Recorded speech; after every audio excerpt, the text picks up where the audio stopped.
This is the current federal tax developments for the week of August the 4th, 2025. Current federal tax developments are brought to you by your state society of CPAs. I'm Ed Zollers, and I'm coming to you this week again from Phoenix. And what we're going to talk about here in the rather hot Phoenix are a number of developments that took place this week. First, we're going to discuss the commissioner's announcement that filing season is forecasted to begin in mid-February this year, so it'll be a delayed.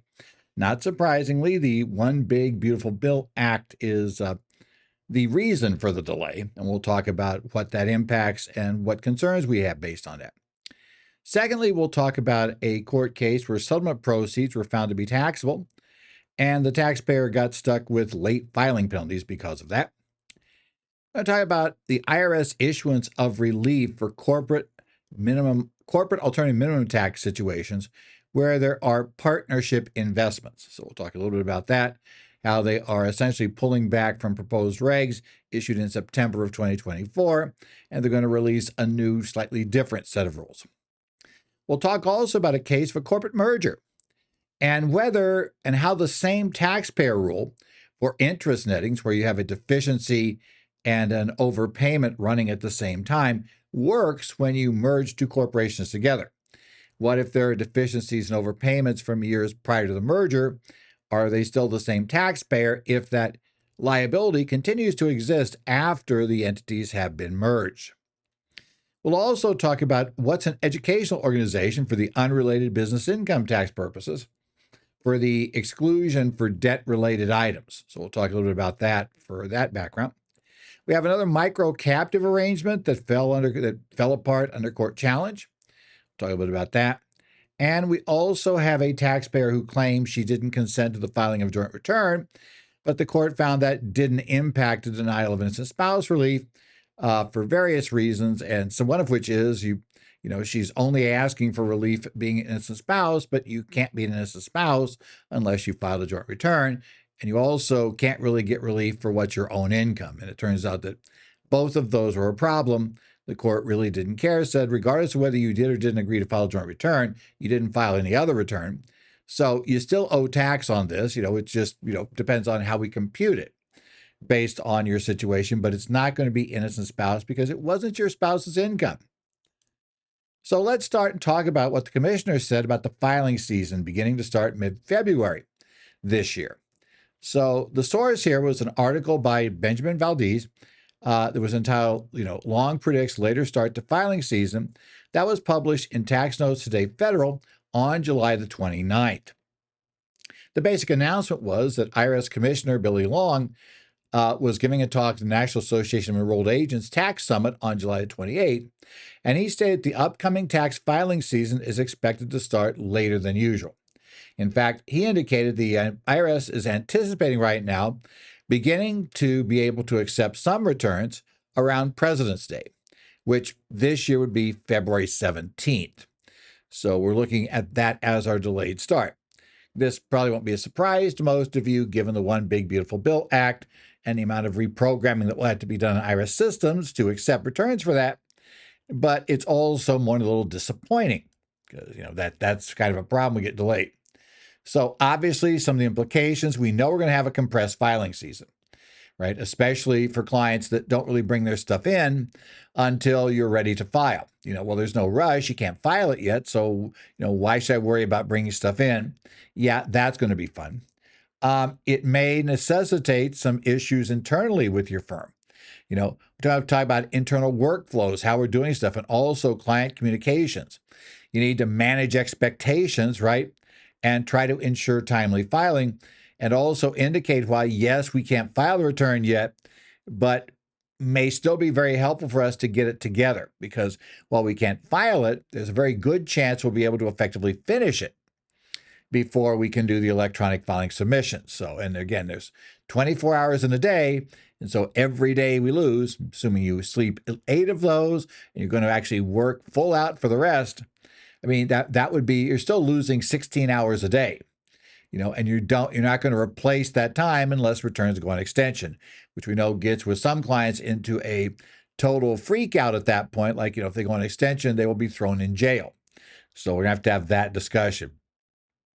There'll be bottlenecks The compressed filing window would increase pressure on both those of us in practice and the IRS to handle this season, because things are going to be more compressed when they start moving. As we said, we need a realistic timeline to our clients. Got to set realistic expectations for preparation. If we lose days, if days are gone, you don't bring it in because you can't submit it yet. We're just losing full days. And I can only do as many returns, as I can fit in the available hours. And, when you keep knocking off days from that because, well, you can't file it yet, you can't file it yet, can't file it yet, you're going to end up with, well, somebody's got to go on extension because we simply don't have time to get to all of these returns when we've lost what could effectively be nearly a full month, depending upon the nature of your client base. And traditionally we would hopefully get into, filing in mid-January. So that could be, as we said, a loss of effectively 30 plus days could be lost. And that's assuming the IRS hits the February 17th date, which, commissioners in a case like this have a tendency to overpromise and underdeliver. So don't be surprised if we go beyond that date as we get there. And also, like we said, for clients, encourage the clients to gather their stuff as early as possible. So basically we can have returns stacked up and ready to go as soon as we get the green light from the service. That's going to be key for the coming year.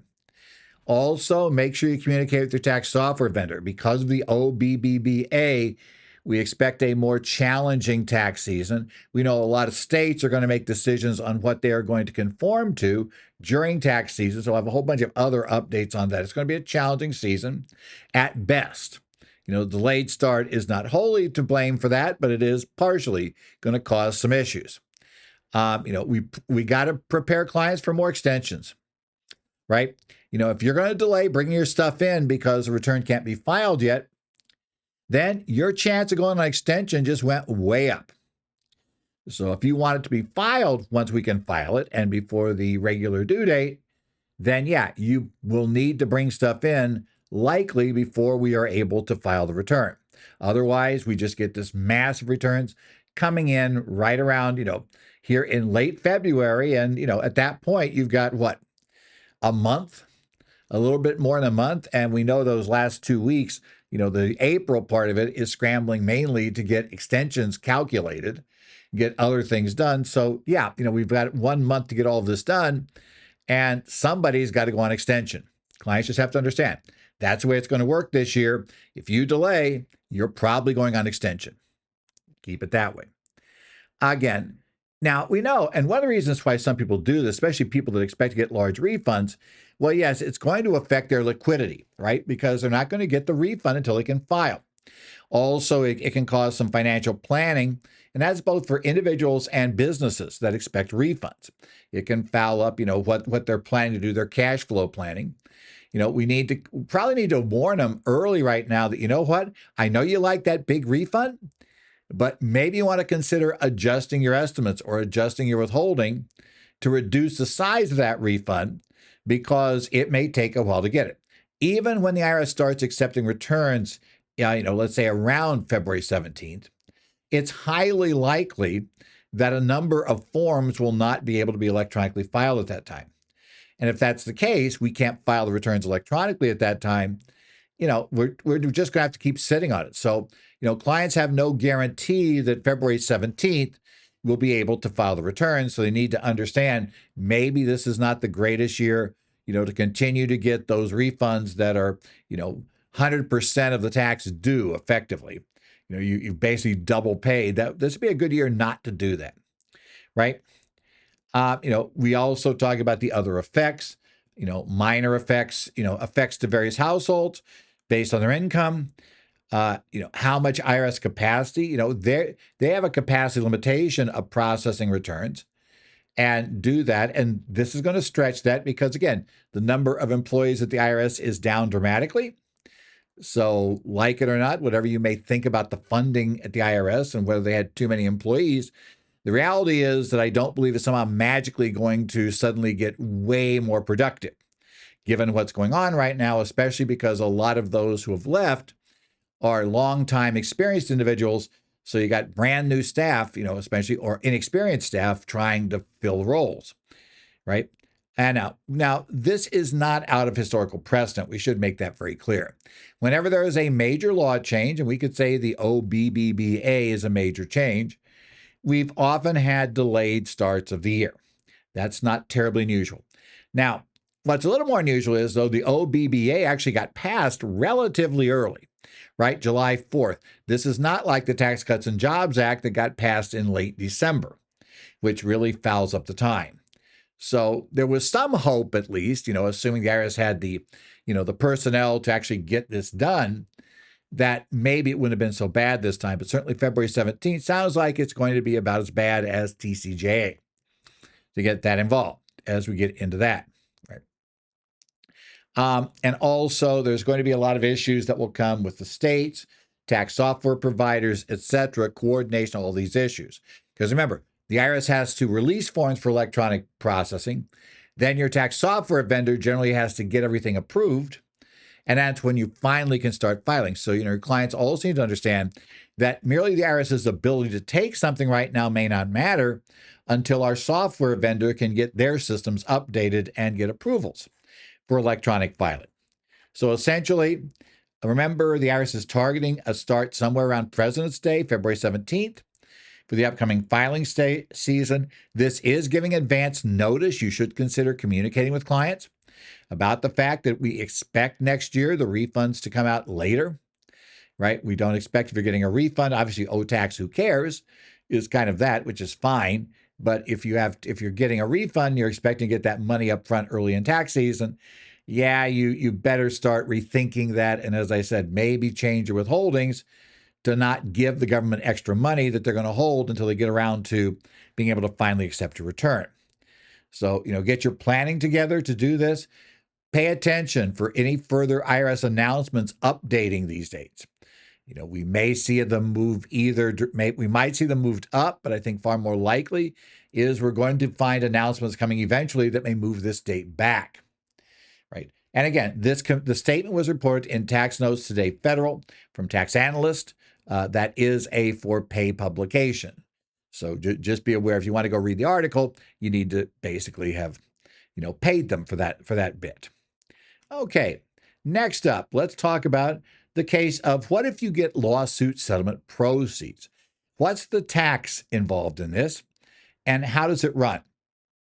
Okay. This case is Menemeyer versus Commissioner. This is Adrienne Menemeyer, filed the case. This is Tax Court Memorandum Decision 2025-80. Now, what we're going to look at here is the taxability of settlement proceeds, the deductibility of business expenses, or the real bad news about not having documentation, and the imposition of penalties for failure to timely file a return. So clearly, some of the key problems here is record keeping is really important, and you need clear documentation to substantiate your claims, as well as the fact that probably your settlement proceeds are probably fully taxable. You need to kind of understand that. So let's talk about this. So Adrienne was a former PNC Investments LLC employee. Now, she was terminated from her position on December 12th of 2013.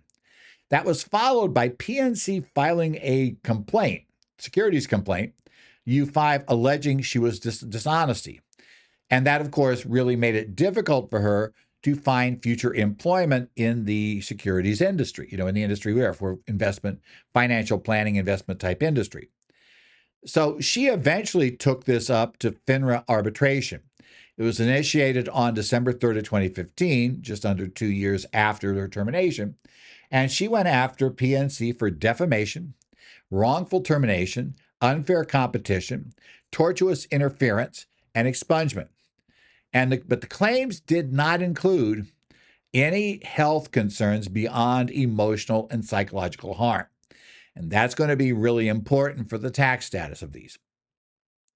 Now, the arbitration award she got was $300,000 in compensatory damages, $1.5 million in punitive, and they were explicitly based on defamatory nature of the information, right, in that U5.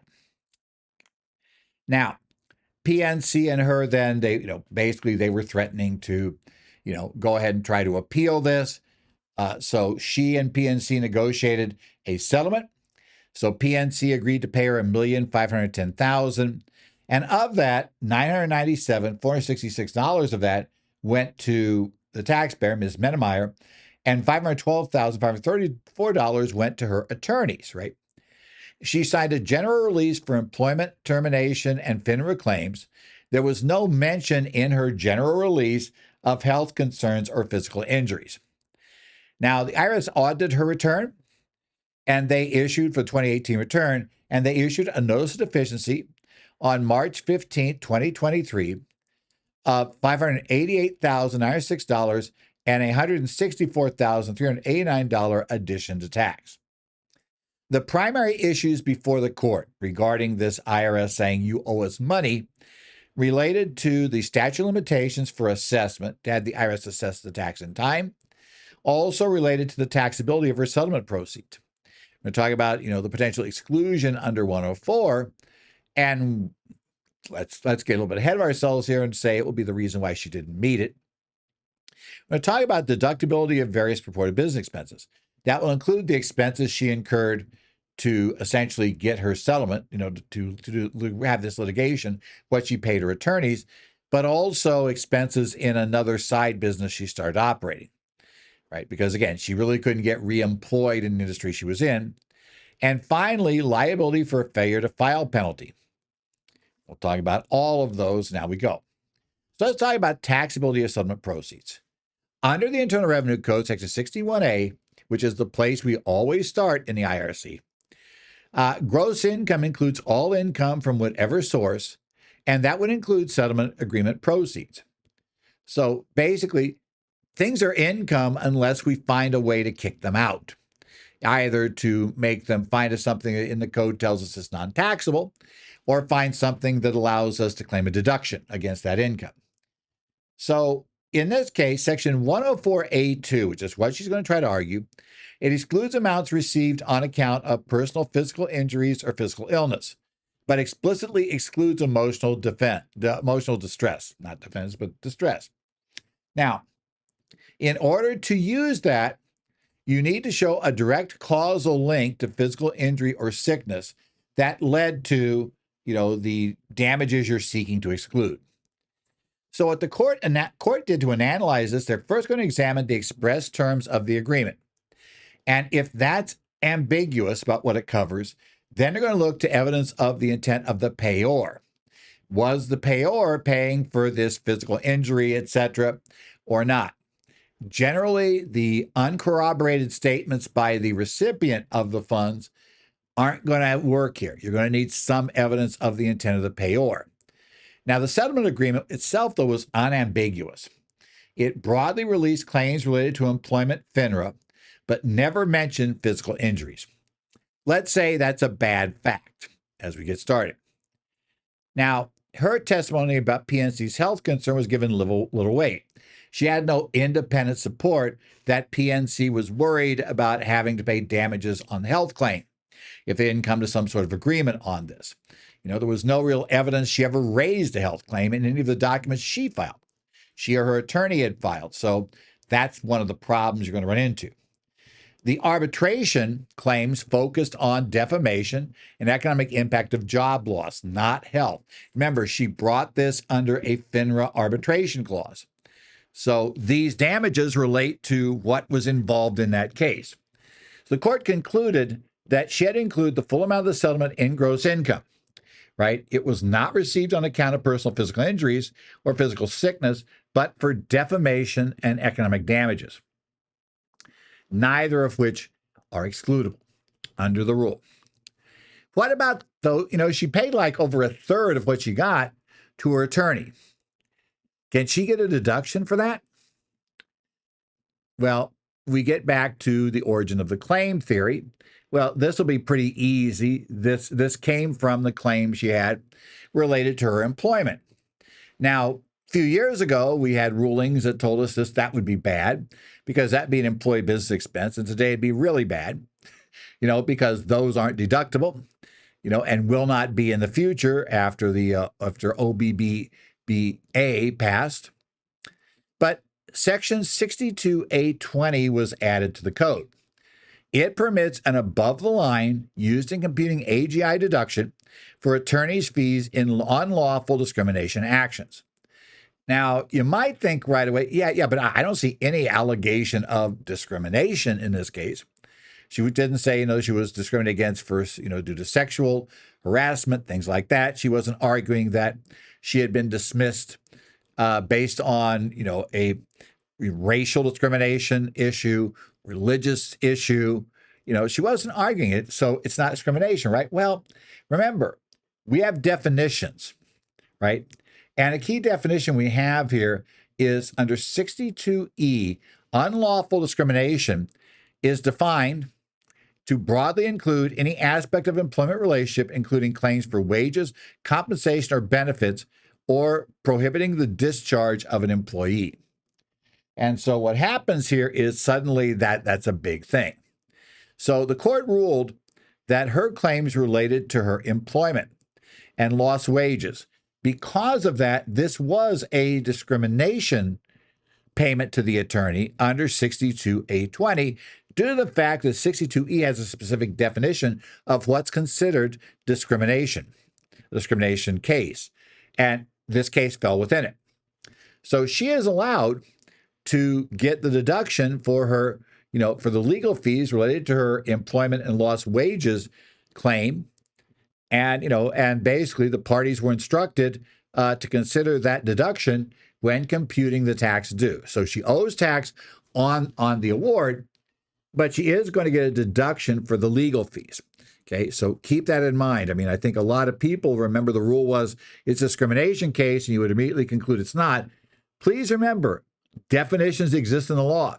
You want to make doubly sure that there isn't. If you're just going to think, it means a general idea of what I think discrimination is, you better double check and see if the law has a different definition. In this case, it did. So what might not arguably seem to be a discrimination case turns out for federal income tax purposes is. It'll work to her advantage. Now, she also ran a Schedule C business called Olive Tree Enterprises. And she claimed various deductions here. The key I was going to worry about today are cost of sales and basically expenses related to her car, both depreciation on the car, or in this case, actually a Suburban, so let's say the SUV, as well as expenses for, other car-related expenses, travel in that case. So one problem that Ms. Menemeyer had was she really, really didn't have good records at all.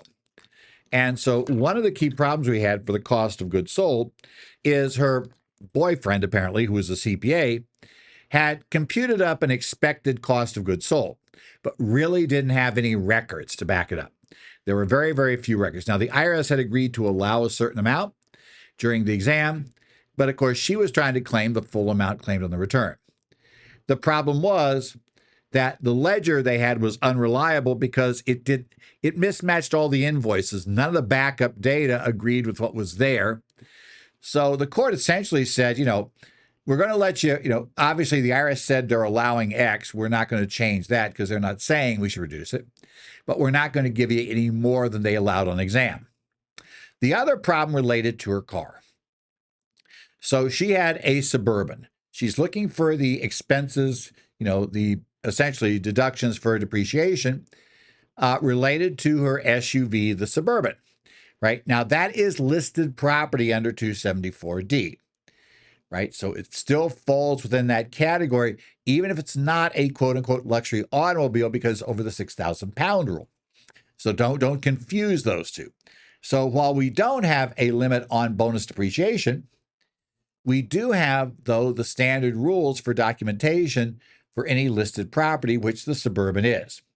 Now, the problem was, you might guess, she has no records of cost of goods sold. What do you think the chances are she has good records on her car? Yeah, pretty close to none. And it turns out that was exactly the problem. She didn't have the required substantiation. There were no logs or any other contemporaneous records from which you could determine her business use of that item. Even with credible testimony on business purpose, you can't use that here, right? The law is clear, no deductions allowed. And so, yet again, I got to remind people of this. They don't say, oh, they'll give you something. No, the court fully agrees that she drove this truck for that business. But it didn't matter because the law says no deduction. Zero is zero. Clients seem to think, oh, I'll get something, right? Just have bad records. It's like, no, the answer can very well be zero unless you have contemporaneous records to document the business use. And the same problem then happened for the other car and truck expenses. In addition to her depreciation, the same rules apply. Listed property because it means of transportation. And some of you may say, hey, Cohen rules, right? Cohen doesn't work. 274D is what I refer to as the anti-Cohen provision, enacted by Congress specifically to, essentially for the type of expenses that George claimed, George M. Cohen, they were basically aiming at those on 274D and saying no records, no deduction. So essentially, doesn't work, lack of records. She lost all of those deductions. That's just how it works. Now, there was a bit of a claim. She was arguing that they're outside the statute. But the problem was that the court found that she had signed Form 872. She had extended the period for assessment to October 15th of 2023. And a notice of deficiency was issued well in front of that date, on March 15th of 23. So the limitation period had not expired when the notice of deficiency was issued. The next problem she had was that, according to the IRS, she had not timely filed her return for the year in question. Now, she filed on October 15th, 2019, right? Now, technically, she said so, the 2018 return was originally due on April 15th. Now, it's not an accident. Obviously, she filed on October 15th. That meant she thought she was on extension, which she did. Now, she claimed that there was a 4868 mailed.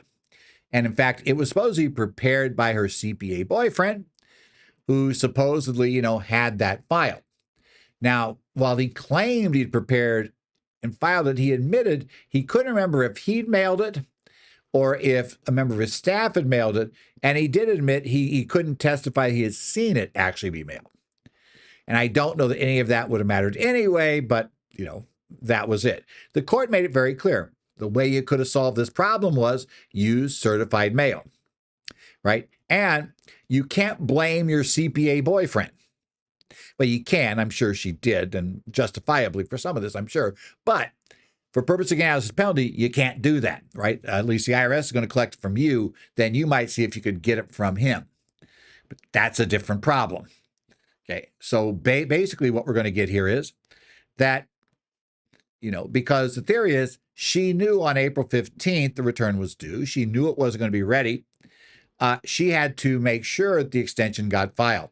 You cannot delegate that, right? In essence. Now, that's bad news for us that are CPAs or EAs or attorneys or anybody doing any of these filings that have a due date. If you do them for the client, you got to remember that the client cannot claim that they have reasonable cause merely because, they thought you'd filed it. That's not, the Supreme Court decided that years ago. That's not reasonable cause for late filing. So because of that, they said even if it had been mailed, because, the regs allow you to get the proof of mailing via certified mail, that you're assuming the risk of non-delivery if you don't use registered or certified mail or one of the private delivery service options. So she failed to carry her burden of proof, and she's liable for basically failure to file penalty, which of course is going to drive this up a bit because that's going to mean she was, a bit late, shall we say, in filing the return. Should have been done in April, ended up being done well after April. So yeah, she's going to get hit with the 4.5% that eventually gets to effectively, maxes out at 25 on the failure to file. So she's going to have a 25% failure to file. And that weird reason is 4.5 is that technically the failure to pay runs on top of, runs in addition, but we can't have more than 5, so we reduce failure to file. Yeah, it's a weird calculation, but essentially she's still going to be nailed for that. There's an automatic increase of at least 25% along with her failure to pay numbers that will go on top of that. So we have a little problem there, shall we say, for her. As we went into that. Accuracy related penalty, the IRS did concede. They didn't try to push that one forward. So 20% penalty there. They didn't go after that for her, that they felt that she had reasonably, the CPA knew about everything with her. He had advised her she didn't need to pay tax on this. Her attorney apparently had also indicated she didn't need to pay tax on this. Right. So, it's like, nope, they conceded that, yeah, they weren't going to carry that. So the tax court sustained the commissioner's deficiency in addition to tax determinations, aside from the amounts related to the question of, the attorney's fees. That was there. Substantiation was a huge problem for her. Remember, 274D is utterly unforgiving when it applies. Now, auto is one of the big things it applies to. It applies to some meals now. It used to apply to entertainment. We don't get that at all anymore, so that's not really a problem, right? You also just have to have adequate records in general. Her cost of goods sold were not subject to the 274D requirements, but you still have the general requirement under 6001 to have adequate records. And while Cohen could help you there, the problem is you've got to show that there's a reasonable basis for estimating. And aside from what the IRS conceded, the court didn't find any basis for estimating reasonably what you should have incurred. So remember that. Cohen does not work for the cars. And even where Cohen works, you still got to have a reasonable basis for concluding how much to be allowed. Basically, settlement characterization, the taxability hinges on the on account of nature underlying the claims, not the taxpayer's belief or unproven payer motives.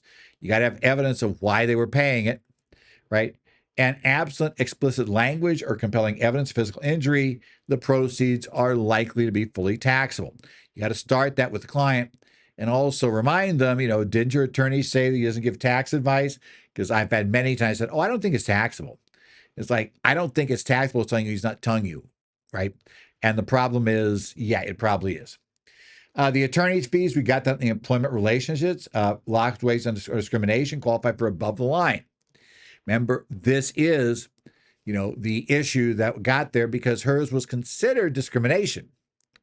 So check the definitions carefully there. If you have somebody get paid by an employer, for dismissal, make sure you double check, whether or not for any legal fees incurred, whether this will be qualified as a discrimination payment to the attorney, for discrimination damages. Remember, for timely filing, the burden of proving extension was timely filed rests on the taxpayer, not any tax advisor they're using.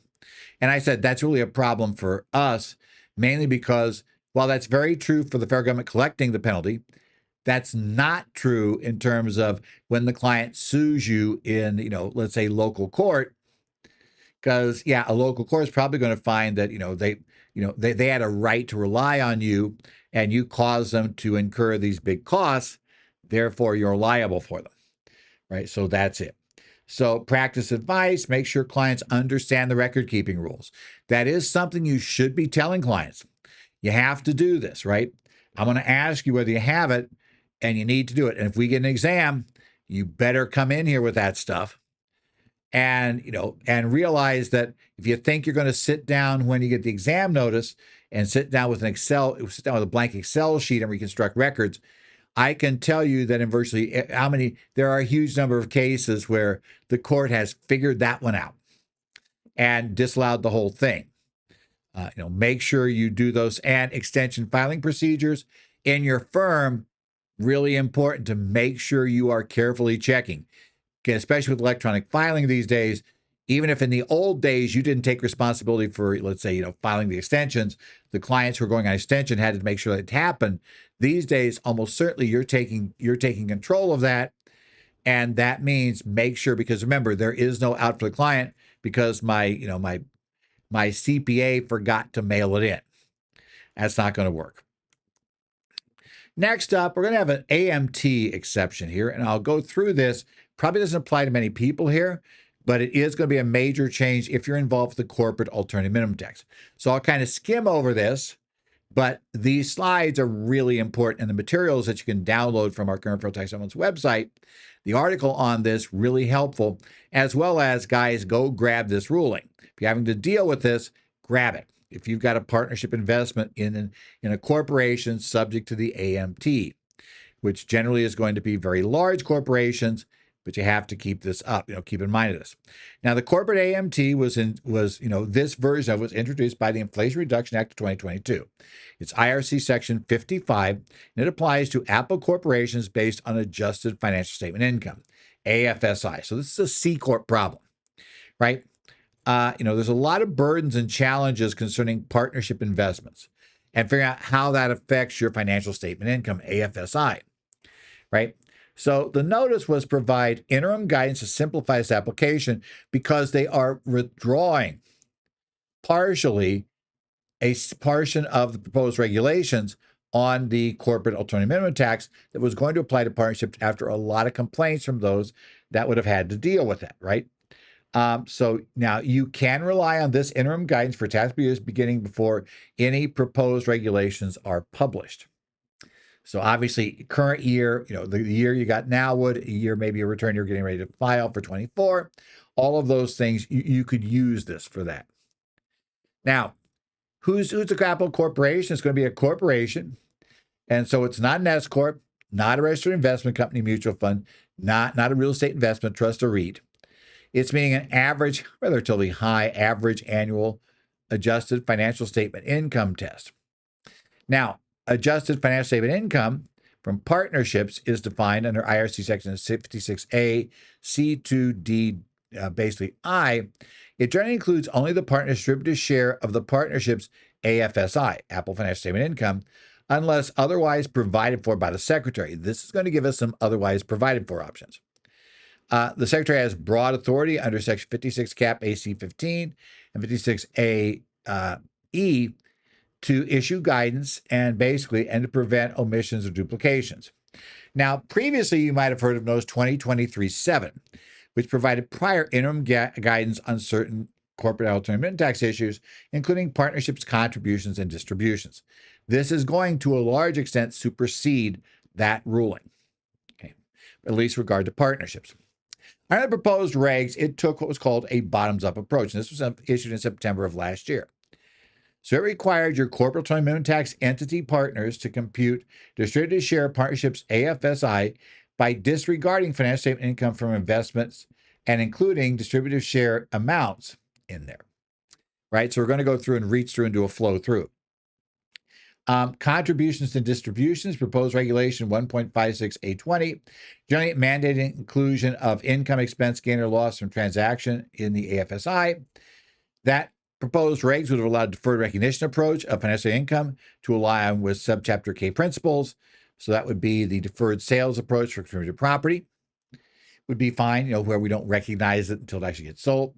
And crucially, the treatment of partnership liabilities for AFSI were based on AFS treatment, not 752. So liabilities are going to be allocated differently for this purpose. That complicates matters as well. A number of comments highlighted the complexity and the burden and requested alternative methods. 2025-28, this notice addresses those concerns. So a couple of things. First thing is there's going to be a top-down election. A corporate alternative minimum tax entity's partners adjusted financial income is generally 80% of the top-down amount plus amounts from sales or exchanges and specific foreign stock adjustments. It bypasses AFSI adjustments. It avoids other Section 56A and proposed regulations adjustments. And the top-down amount is financial income attributable to the partnership investment, including financial income from property contributions and distributions, without applying Section 721, 731, Notice 2023-7, or proposed reg Section 156 Cap A20. Eligibility, any CAMT entity partner that's not a partnership, right, for one or more direct investments. So if you're investing in a partnership, the partnership can't make this election, but the actual direct holder of an interest in a partnership, who's a corporation that's covered by AMT, can do this, right? So it simplifies this determination for the partner. There's also the limited taxable income election, a different way. So in this case, a corporate AMT entity's partner's AFI equals its taxable income amount for regular tax purposes, plus sales or exchanges and foreign stock investments. So we're going to go to the taxable income limitation.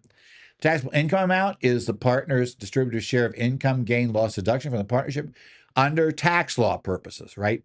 Applying all regular tax rules, 704C, D, etc. For contributions and distributions, we include all income, gain, loss deduction from contributions distributed as computed for regular tax purposes. Eligible, a CMA, it has to be a corporate AMT partner, right? Entity partner, not a partnership. Again, it must be a direct partner.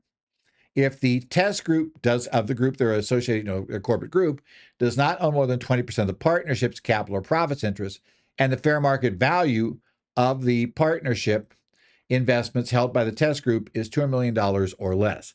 The idea being you may not have enough influence to really get all the data out of there except taxable income. So it allows reliance on the regular tax principles, which they're going to have to give you. So that's an option, potentially. Also, you can use a reasonable method to determine the partner's distributed shares.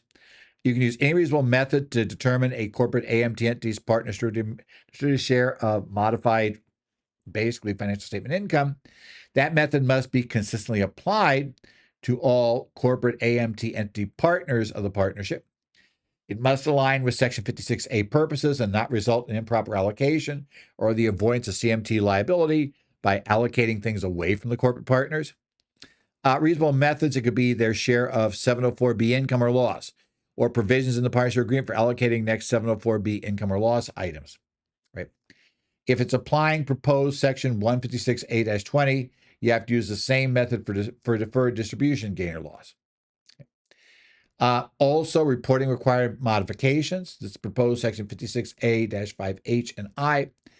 A corporate AMT entity can request information from a partnership up to 60 days before the partnership's federal returns due date with extensions. If that partnership fails to furnish the information, the corporate AMT entity may base its estimates on its own books and records without needing to continue best efforts to get better numbers. Right? Upper tier partnerships will have extended deadline for requesting from lower tier partnerships. And if a partnership uses a reasonable method for distributed shares, it must report each corporate AMT entity's partner's distributed share of the modified financial statement income. Okay. Finally, the modified Regs 20 election method. It applies proposed Section 156 Cap A-20 with modifications. Liabilities. Section 752, 1.704, Reg 1.704, 707-4, get that right. Reg 1.707-5 and 1.707-6, the regular liability allocation rules will apply to determine 721A or 721C. If 721A or 721C, get that out right, apply to property with liabilities. This is a major change from proposed regs ability that we can only use AFS, allocation of liabilities. Recovery periods will be a 15-year recovery period for Section 168 property, qualified wireless spectrum, or property subject to AFS depreciation and amortization. For property not subject to AFS depreciation, no recovery period, gain loss included generally only upon disposition, and modifications to acceleration events for gain or loss are found in here. Generally, it aligns your CMAT treatment of liabilities more closely with regular tax principles. Makes it simpler. Finally, there is the full subchapter K method, which is elected for the partnership. This does require the written consent of all corporate AMT entity partners, including those with top-down or taxable income elections. Affect the principles of subchapter K, 704C, 732, 734, 737 apply to determine partner distributed shares from contributions distributions using CMAT inputs, right? The partnership must adopt the same relevant methods and elections for CAMT as for regular tax. In essence, you got to, if you're using remedial allocation for regular tax, got to use that here.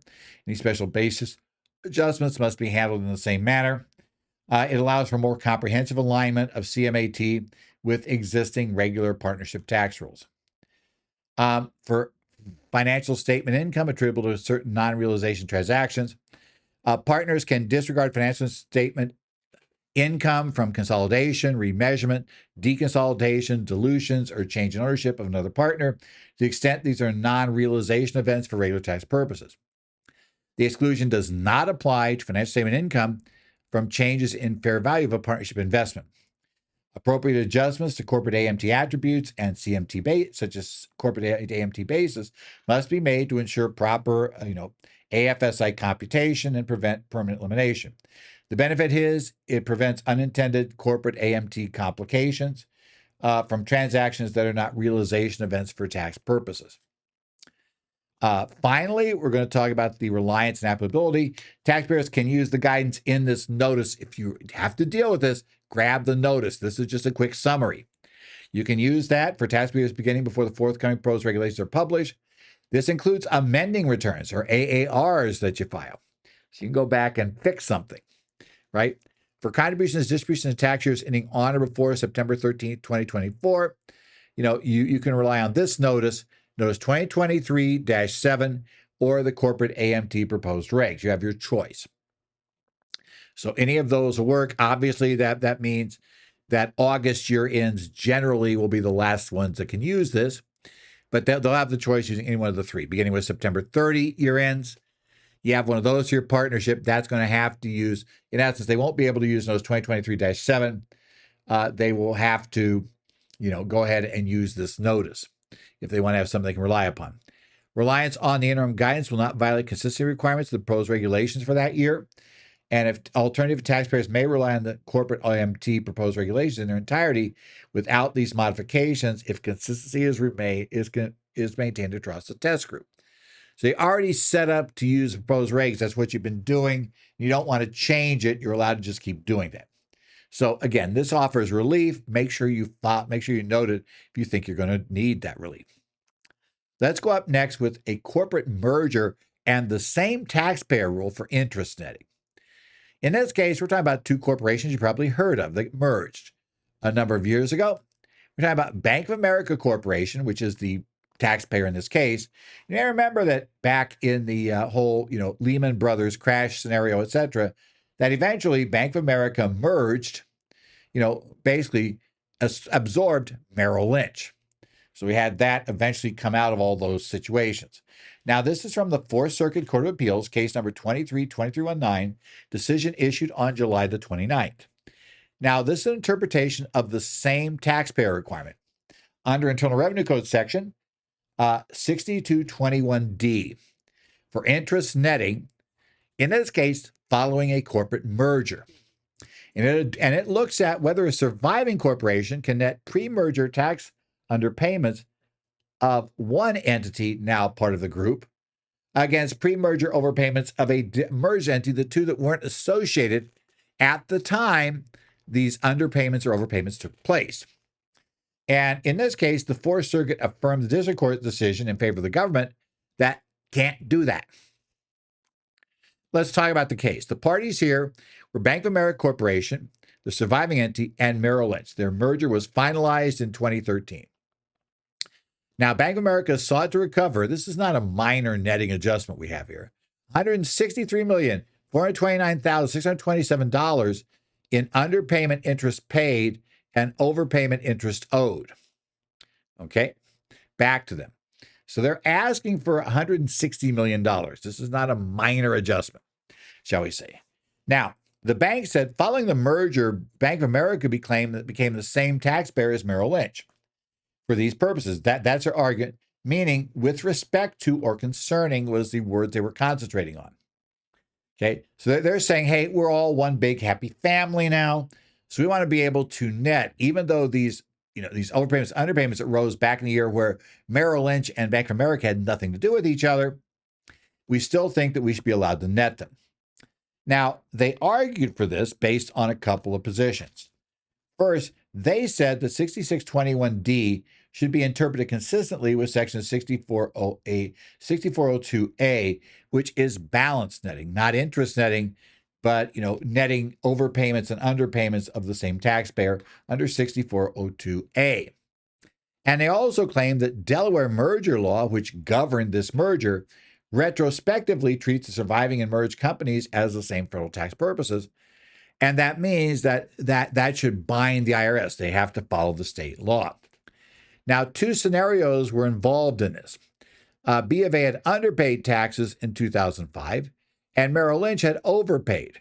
They had an overlapping interest accrual. As well, we have the same B of A underpayment for 2005. We have a Merrill Lynch overpayment from 1999 that also had an overlapping period.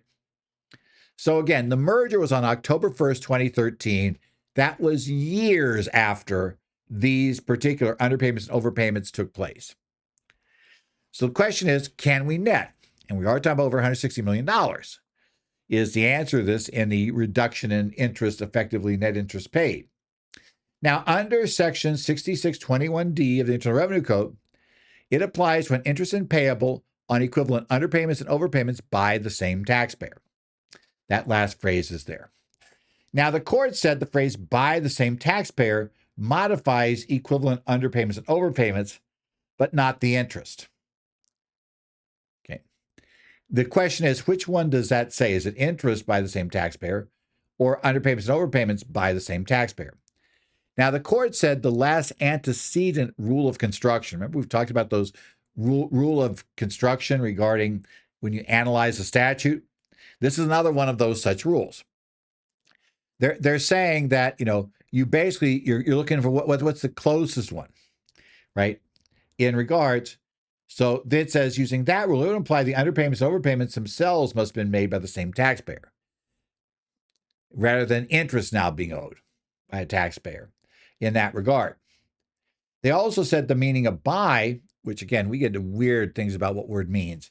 The most natural interpretation of by in this context is through the means or instrumentality of, meaning the same taxpayer must have made the payments involved. Whether they overpaid or underpaid, has to be the same taxpayer that made these payments, not the same taxpayer paying the interest. Got that? Okay.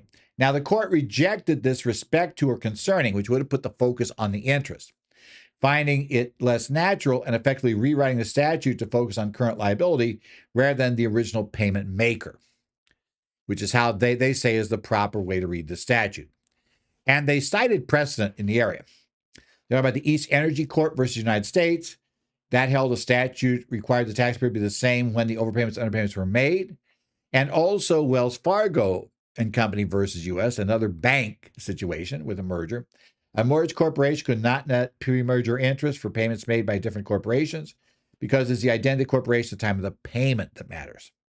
Okay. So in essence, we're looking at whether at the time of payment were Wells Fargo and Bank of America the same corporation, and they weren't. It's only going to be true for payments made after, after October 1st of 2013.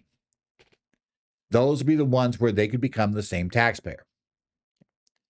Now, the bank said, wait, but that's inconsistent with IRC Section 6402A.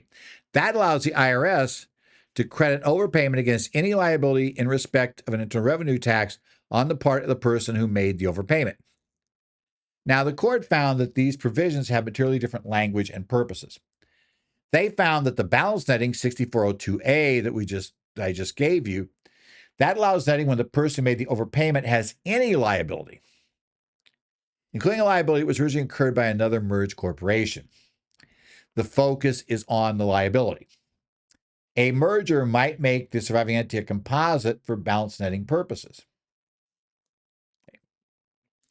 Now, interest netting has a narrower scope. It requires overpayments under and overpayments by the same taxpayer during an overlapping interest accrual period. A post-merger composite status for that entity does not retroactively make distinct pre-merger's entity the same for interest netting. Okay. Also looked at the legislative history of 6621D. The provision was added in 1998 to allow interest netting even when the underpayments were no longer outstanding. However, the court found no indication Congress intended to treat companies that later merge as the same taxpayer for pre-merger payments, creating refund opportunities. Okay. Policy considerations the court considered. They said arguing netting could lead to abusive mergers that have no purpose other than retroactively create the same taxpayer for an interest netting claim. While B of A said that'd be ridiculous. Who'd go through all that? Court said this is $160 million. There's enough at stake to pay for a lot of legal fees, to take care of this. So you might actually have a merger where you just go try to find a company doing not much, but currently doing not much, but it could have the right offsetting periods. They're saying there could be abusive transactions designed under that, not terribly difficult. They're saying, yeah, we think that also argues against it. What about, though, Delaware state law, right? State law governs, right? Well, not in this case. State law generally applies when the federal law cannot basically directly address an issue, right? Bank argued Delaware merger law retrospectively treats entities as the same for federal tax purposes. Well, the court rejected that for two reasons. They said federal taxing power is not subject to state control unless explicitly made dependent on state law. And IRC section 6621D is clear on the same taxpayer requirement at the time the payments were made, and they were not. And they also disagree that Delaware law somehow magically makes those the same taxpayer. Delaware merger law means the surviving corporation absorbs identities and liabilities after the merger, not that the distinct corporations become the same taxpayer prior to the merger. So it disallowed that. So fundamentally, the Fourth Circuit affirmed that Bank of America and Merrill Lynch were not the same taxpayer when they made underpayments and overpayments at issue.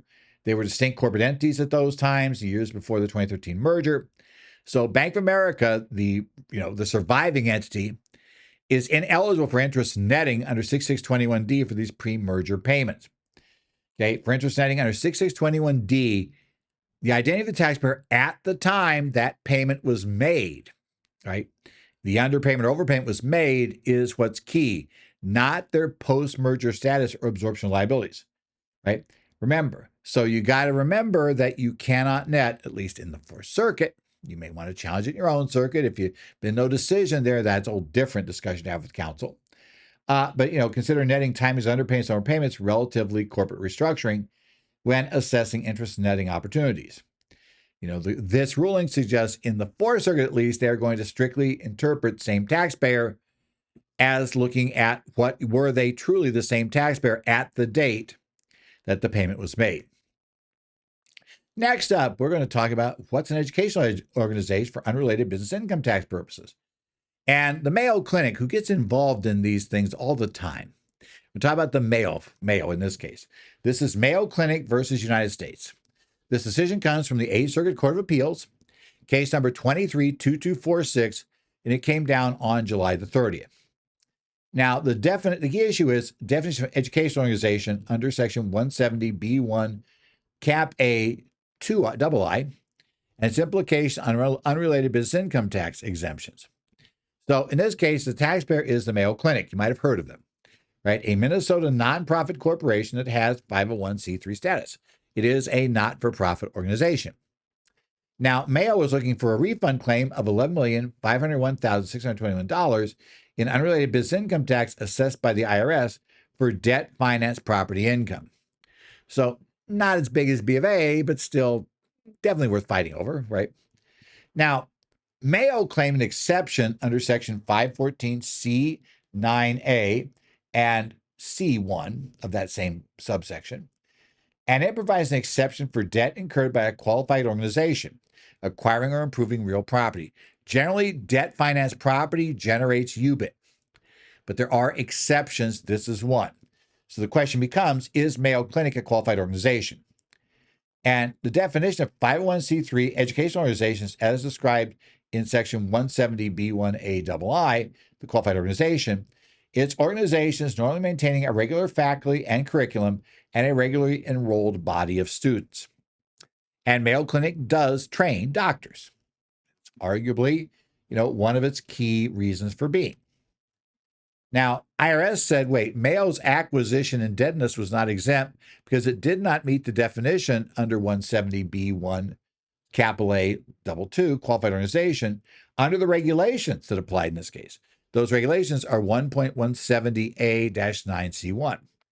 This regulation required the organization's primary function to be the presentation of formal instruction and non-educational activities be merely incidental under the reg. Now, in the first case of this, which came up in 2021, and where the 8th Circuit reversed the district court, in that case, the district court had invalidated the regulation's primary purpose and merely incidental requirement. But Mayo found, the 8th Circuit found that was a valid interpretation of the law and consistent with settled judicial interpretation of exclusively in 501c3. However, the Eighth Circuit agreed that the specific requirement for primary function to be presentation of formal instruction was an unreasonable condition, and therefore they invalidated it to that regard. Okay. Now, the case was sent back for further proceedings because the record didn't definitively establish that Mayo's overall purpose was exclusively educational, right? So, and here from the case, there was a crucial item in that decision. It said the presence of a single non-educational purpose, if substantial in nature, will destroy the UBIT exemption regardless of the number or importance of truly educational purposes. That sounded bad because Mayo does do a few other things, right? We'll talk about that. We'll go for it. Now, on remand, the district court concluded primary in this context means substantial. Now, we're going to discover that 2 of the 3 judges on the panel were okay with that. One's uncomfortable with that way of defining it, right? It found Mayo had a substantial educational purpose and no substantial non-educational purposes due to its inextricably intertwined functions. Now, you're going to find out that the concurring judge had no problem with the fact that all the other functions were completely intertwined, but they didn't really think that merely being substantial would necessarily be enough to have it be the primary purpose. Now, the government had argued primary means principal or most important purpose. Okay. Now, the Eighth Circuit analysis, which affirmed the district court, they relied on a case from the Supreme Court, a Board of Governors versus Agnew, a 1947 case, 329 U.S. 441, where the Supreme Court interpreted primarily engaged to mean essentially or fundamentally, where an activity can be primary if it is substantial. They reasoned that this better aligns with the difficulty in isolating a single predominant activity for an academic medical center like Mayo, whose education, patient care, and research functions are inextricably intertwined.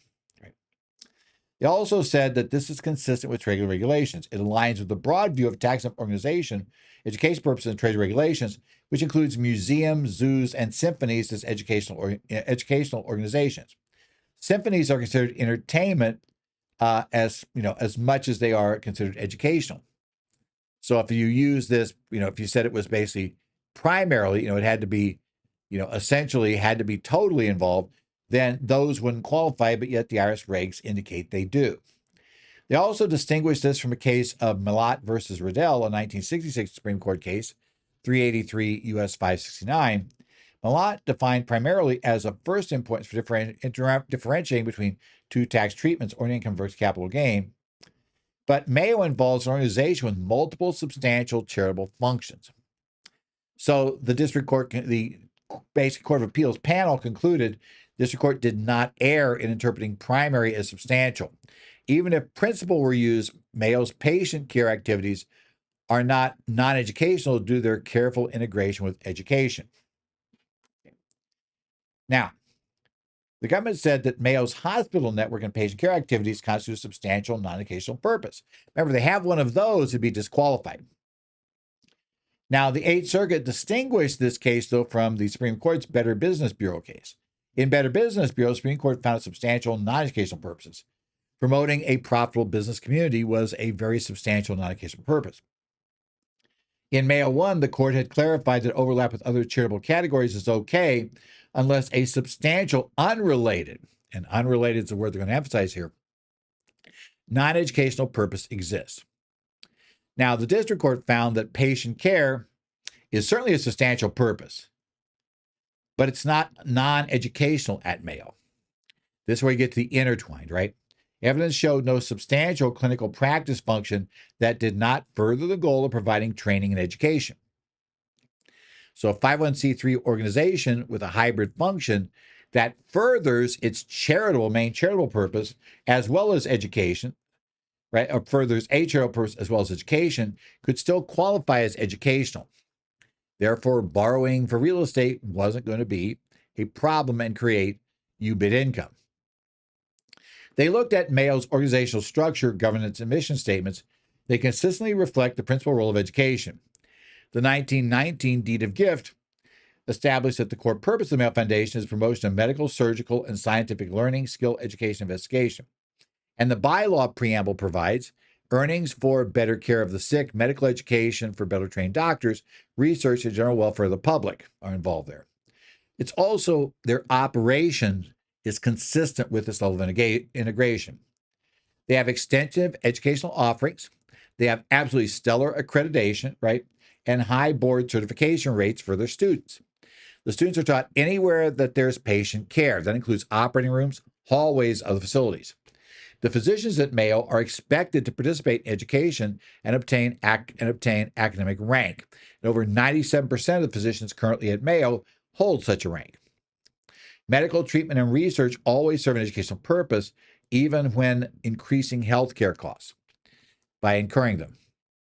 There's significant investment in schools, a high volume of complex cases. They fly in patients from Mongolia for $5 million a year to meet educational requirements. Education and research activities are operated at significant net financial loss, spending more than they're earning from patient care.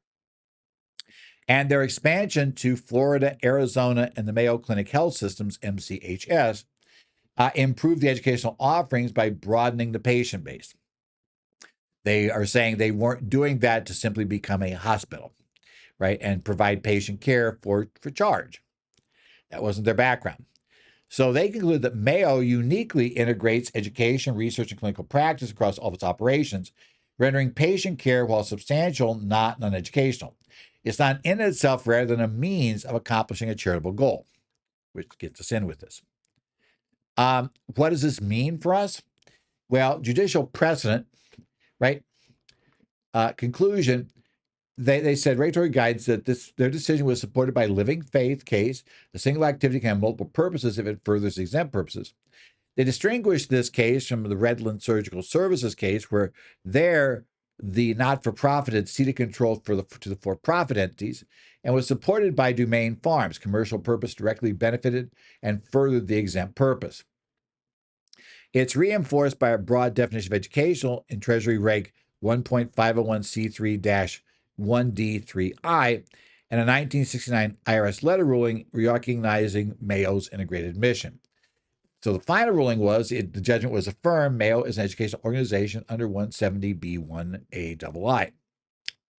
So essentially, what happened here was they rejected the government's arguments, but be careful. These facts are really important.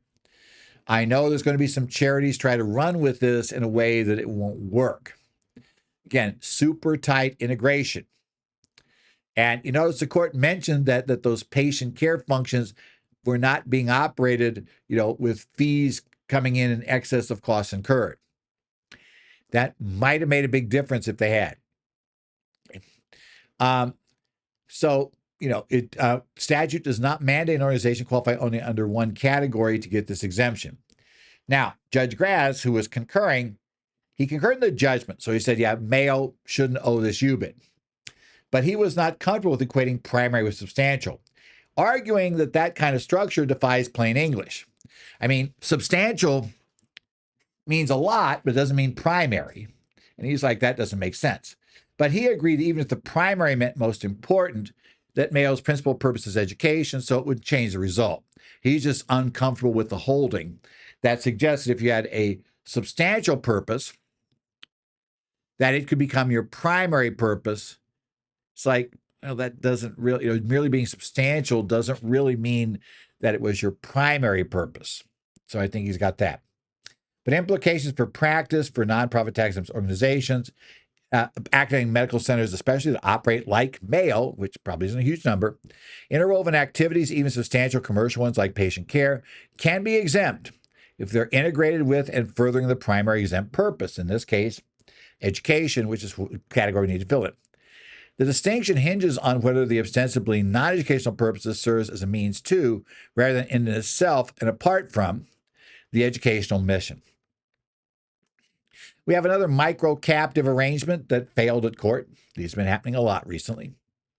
This is Cadu versus Commissioner, Tax Court Memorandum System 2025-81, July 31st, 2025. We're going to take about whether you can deduct expenses for what's purported insurance coverage through affiliated captive insurance companies, in this case, Risk and Asset Protection Services and RMC Property and Casualty Limited. In this case, the taxpayer, Curtis Cadu, was the sole shareholder of Surface Engineering and Alloy Company, Inc., an S corporation. Now, the IRS asserted this arrangement did not constitute actual insurance, disallowing deductions and imposing accuracy-related penalties. The taxpayers sought to deduct premiums under IRC Section 162, and they contested the penalties. So, what's the background of this? Surface Engineering, the S Corporation, had metal alloy production and sales and also maintained commercial insurance on its activities. Now, RMC Group, their involvement, they're the promoter in this case, right? Mr. Cadieux is referred to the RMC Group, right? A consortium promoting active insurance arrangements. Now, Mr. Rochelle, who is an actuary for RMC Group, conducted a study recommending annual premium funding of $1,195,680 for a Nevis-based captive. Nevis is location, I'm not aware, right? So they're going to go there. Now, how'd they form? Risk and Asset, a Nevis corporation formed on October 3rd, 2012, was incorporated. Mr. Cadieux was a sole shareholder and chairperson. He contributed $50,000 of capital to this, which would be a primary insurance company, right? So Risk and Asset issued primary layer policies, Surface Engineering, right? That includes excess business interruption insurance, collection risk insurance, and directors and officers liability insurance. Now, Surface Engineering also purchased excess layer coverage from RMC Property for exactly the same risk. Okay. Now, the premiums paid to RMC Property were identical to what was paid to Risk and Asset. One half for primary, Risk and Asset, and one half went to RMC Property. So we split everything up that way. Now, what happened, though, was the funds that went to RMC Property, the reinsurance arm, were transferred to Risk and Asset, less RMC Property's commission, which seems like the funds are just going round and round. Aside from paying the promoter, well, that's going to be a problem, as we'll discover. Now, that initial 50-50 split adjustment was changed unilaterally by RMC Group to a 40-60, right? Risk and Asset had 40%, RMC Property got 60, and then 30-70, again, sending more to RMC Property, right, the reinsurer, without any additional actuarial analysis being performed. It was specifically to get more claims to the excess layer. I think they became concerned that if the excess layer was never paying off, it would be real questions as to why in the world an excess layer insurance was even purchased. Now, over the time, Risk and Asset paid $260,310 in collection risk claims to Surface Engineering in 2016-2017. So there were claims under the policy. Now, far less than was being paid in premiums to these organizations, but, what do you know how it works? So the first question that the court looks at, as it did in the previous ones we've covered, is this insurance? Again, not defined by the courts, not defined, say, by the Code of Regulations, but the courts used 4 factors. Is there an insurance risk? Is that risk of loss shifted to the insurer? Does the insurer distribute its risk among different policyholders? And is the arrangement insurance in a commonly accepted sense? Now, the court's going to look in this case for risk distribution and commonly accepted notions of insurance in a microcaptive case. Now, the court found, sorry, you failed on distributing risk. A handful of direct policies, Surface Engineering, failed to achieve risk distributions on their own, right? It's all the same. There's lots of chances all going to be linked, right? It's not really distributing risk. It's all going to the same customer.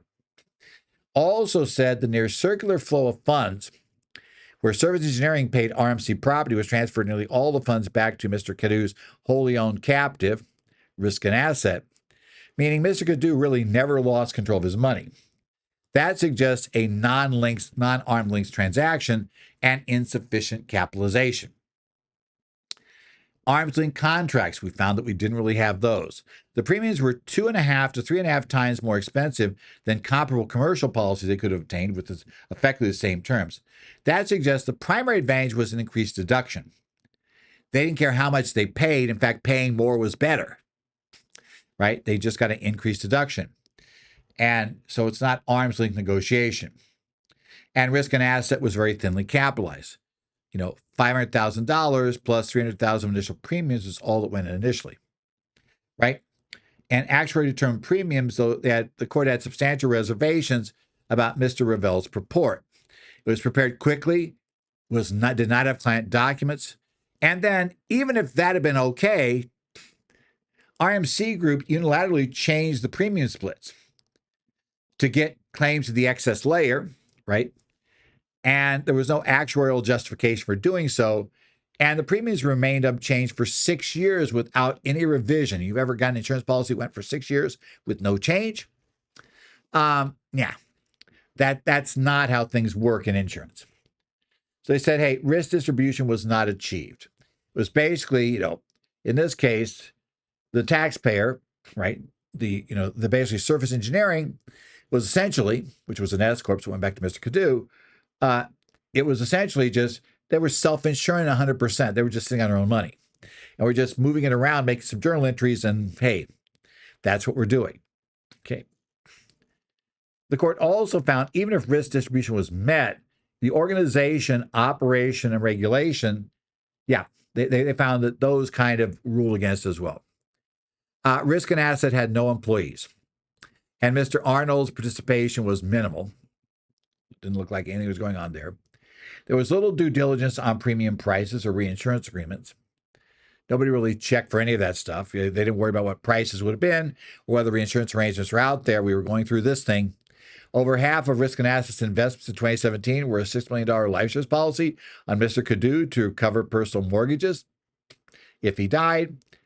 That's not considered an effective means of hedging risk, right? If all you're doing is collecting money and turning around and buying a life insurance, then yeah, that's probably not a way of hedging risk. That wasn't a hedge. That was simply, trying to cover buying life insurance policies on Mr. Cadu by running it through here so we can claim it was somehow business related. Now, and I also noticed that, as soon as the IRS audit notice was received, they stopped doing this. So, yeah, they kind of knew it was out there. And they said operations and investments weighed heavily against it being an insurance company in the commonly accepted sense.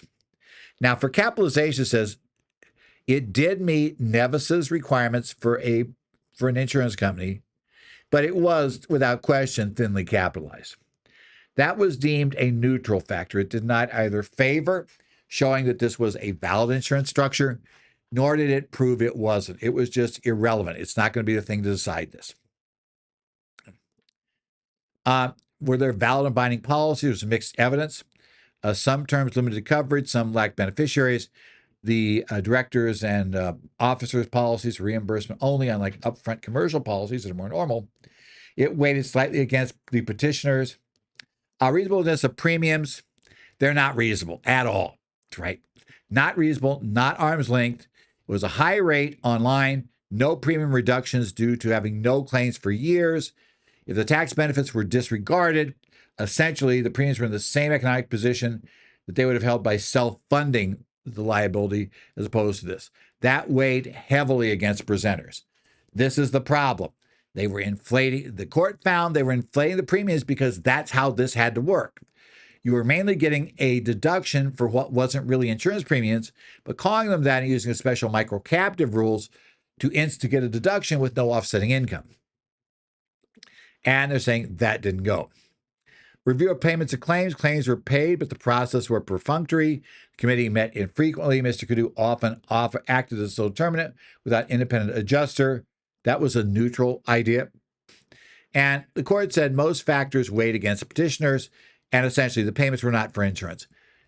Paying wildly in excess of the amount that you would have had to pay for true insurance from an unrelated third party is an automatic red flag in these occasions. And we were talking about they were paying wildly in excess. And it was pretty clear that they weren't really setting their premiums based on risk. They were setting their premiums based on how can we get a nice big tax deduction. How much cash can we afford to lose for a little while to, free up for a little while to get this big tax benefit? Didn't work. Now, I know, now the taxpayer tried to say, they claim that essentially the IRS had conceded elements of insurance in a prior district court case, Anchor versus United States. And they're implying, therefore, they were stopped from arguing different here. The court said, you misunderstand.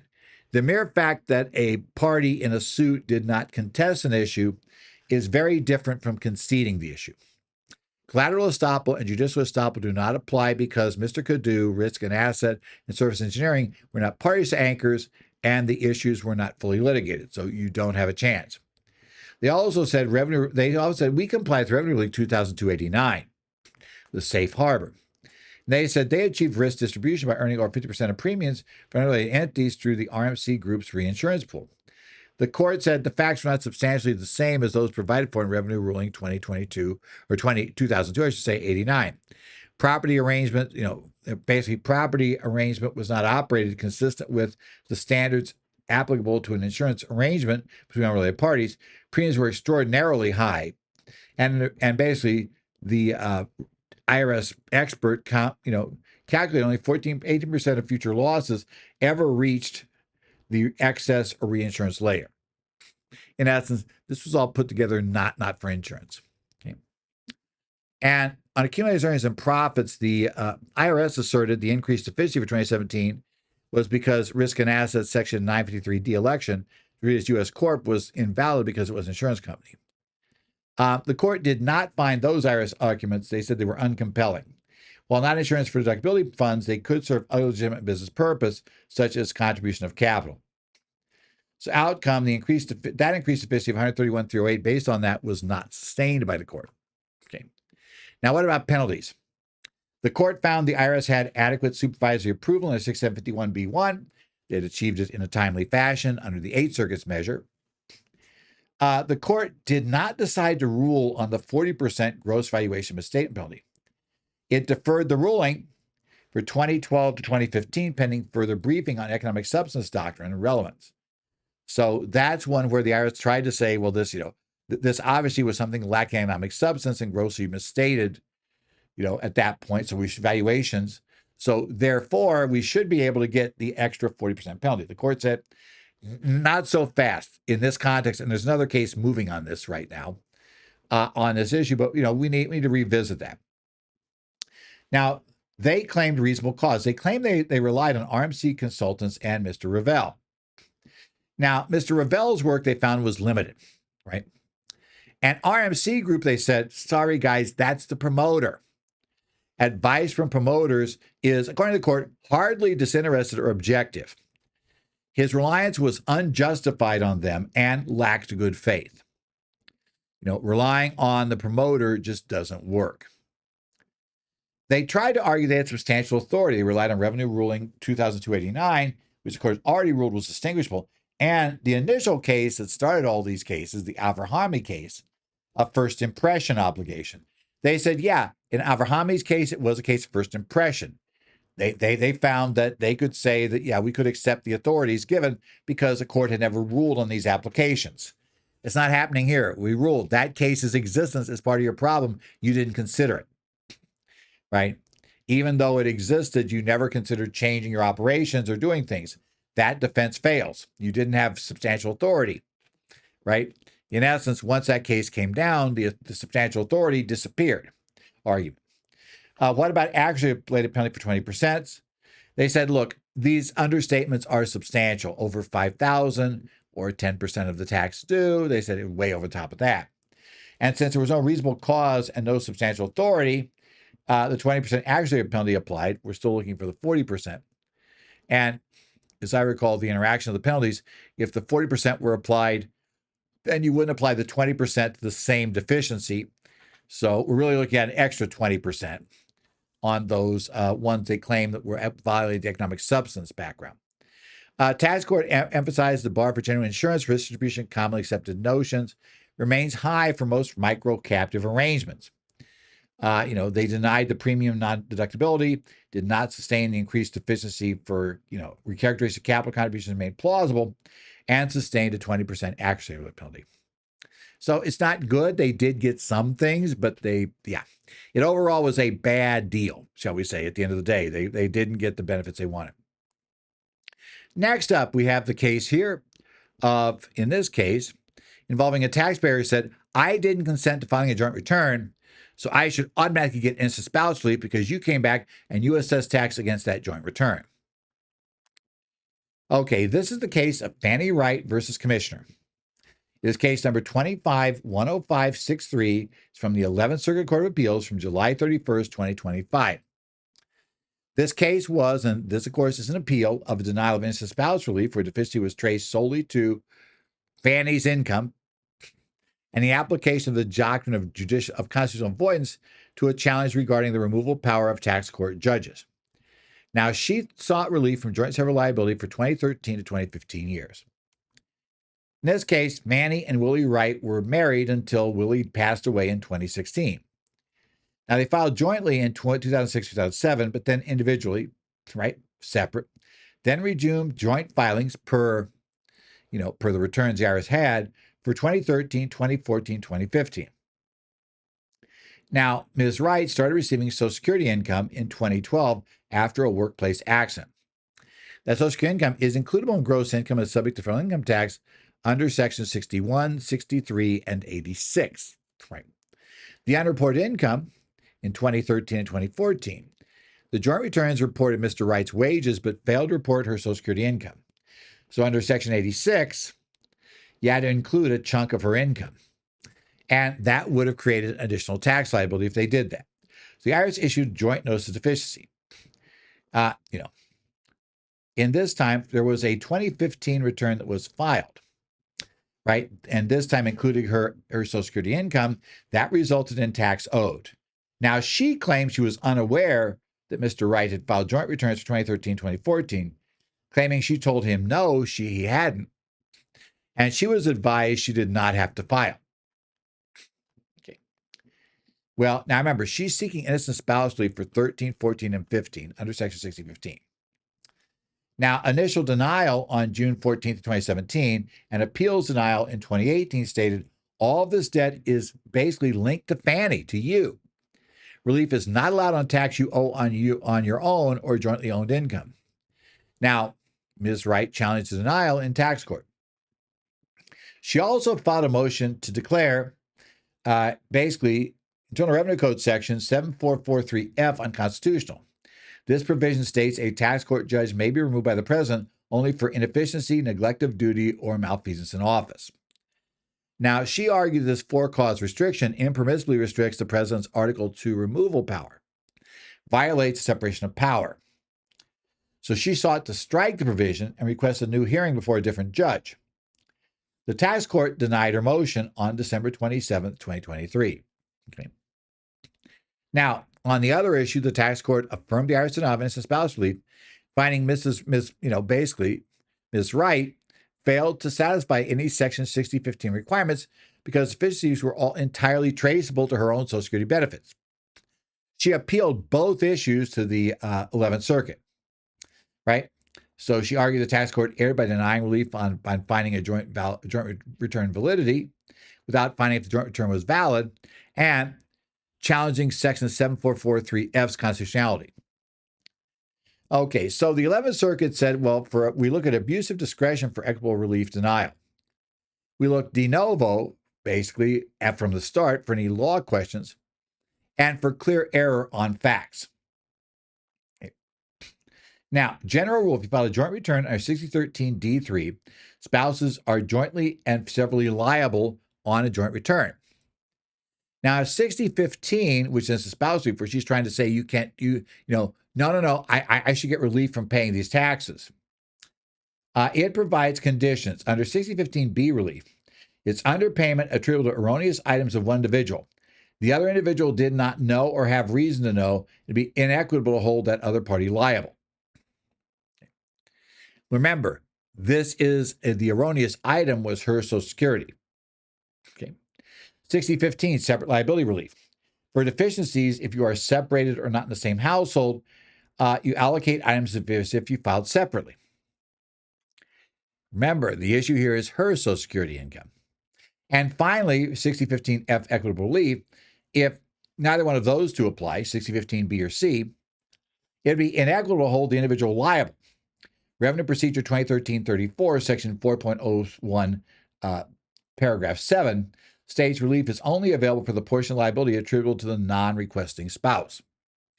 So again, in all three of these cases, the IRS position is pretty simple. This is her income, right? It's her income. End of the day, that's what it is. The court properly denied relief because those deficiencies were allocated solely to her own income. 6015 relieves you of liabilities attributable to your spouse's income, not your own. And let's also remember a little detail here. If she didn't file a return for those years and those returns weren't hers, she's still liable for that income, for tax on income. Okay. Now, she was arguing that the court first needed to determine validity of the joint returns first, but the tax court, no, they're not required to determine validity to deny relief. She was taxable on her own Social Security under laws imposed by Congress, Section 86 specifically, regardless of her filing status. So the issue is she owed tax on income. In fact, there's a real good chance that arguably she owes less tax, by having the married filing joint filing instead of having married filing separate, based on that and his income, right? Validity of the returns is a merits issue. It's not jurisdictional, right? The tax court had jurisdiction under 6015E because she was asking for relief under 6015E, to overturn the IRS denial of, relief for, innocent spouse. And innocent spouse, everything she asked for relief required that it be on income that wasn't hers, and this was her income. So that's a different issue, right? Now, what about her constitutional challenge? The tax courts, tax court judges have to be thrown out, right? We need to restart this, giving the president a right to fire who he wants because, the provision in Internal Revenue Code 7443F is unconstitutional. It violates separation of powers. Now, here's the problem. Courts don't like to decide constitutional questions if they don't have to. And the court said they aren't going to touch this because there is a longstanding doctrine of what the court calls constitutional avoidance. The court will avoid a constitutional question unless it's absolutely necessary to decide the case. A constitutional issue that is wholly academic will not be decided, and that is if no additional relief would have been warranted. She has to show that there would have been relief, right? So she's relying on, and they're relying on Collins v. Yellens, a 2021 Supreme Court case, 141 SCT 1761. To obtain relief from an unconstitutional removal provision, the party must show it inflicted compensable harm, right? In Collins, the unconstitutional for-cause removal of the FHFA director did not void the agency's actions because official was properly appointing unlawfulness provision did not strip their power. There are two scenarios for compensable harm from Collins. The president attempted to remove an official but was prevented by a lower court, or the president publicly expressed displeasure and asserted intent to remove but for restrictions. In these scenarios, the challenged action would not have occurred but for the removal restriction. In this case, in Rodriguez versus Social Security, unconstitutional provision does not affect the underlying agency official's authority to act, as it does not implicate the appointment if the officials were properly appointed, and there's no indication there was any consideration of dismissing them. So they're saying no president said, I wanted to get rid of your judge. Either tried to and the court prevented him, or said he wanted to do it, but the law prevented him from doing that. So you couldn't show that, in fact, that judge wouldn't be there. Nobody had said, I did try to dismiss him and the court stopped it, or I wanted to dismiss that judge, but, I knew the law was there.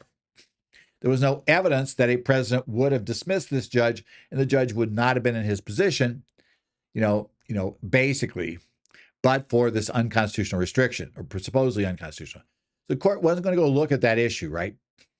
Since she failed to allege any harm caused by 7443 that would have entitled to relief, that her case was heard by a judge who wouldn't be there, and it was only there because the president was stopped from firing him.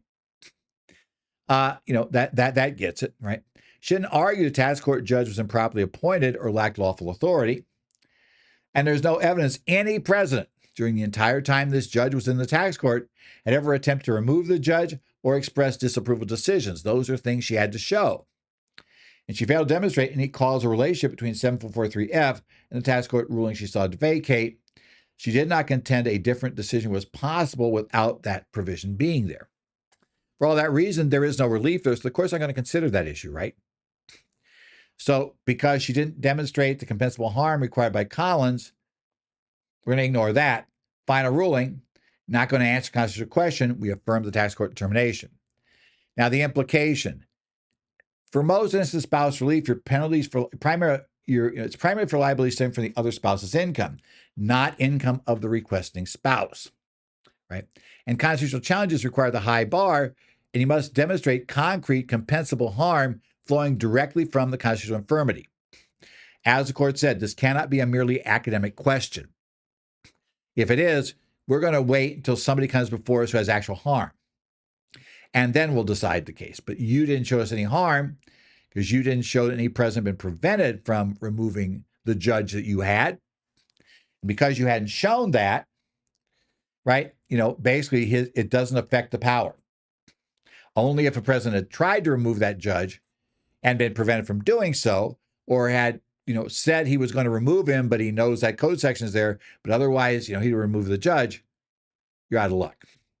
This has been the Current Federal Tax Developments for August 4th, 2025. Current Federal Tax Developments, as always, are brought to you by your state-sized CPAs. Now, as I note, I am available on certain listservs or basically connect sites for state societies.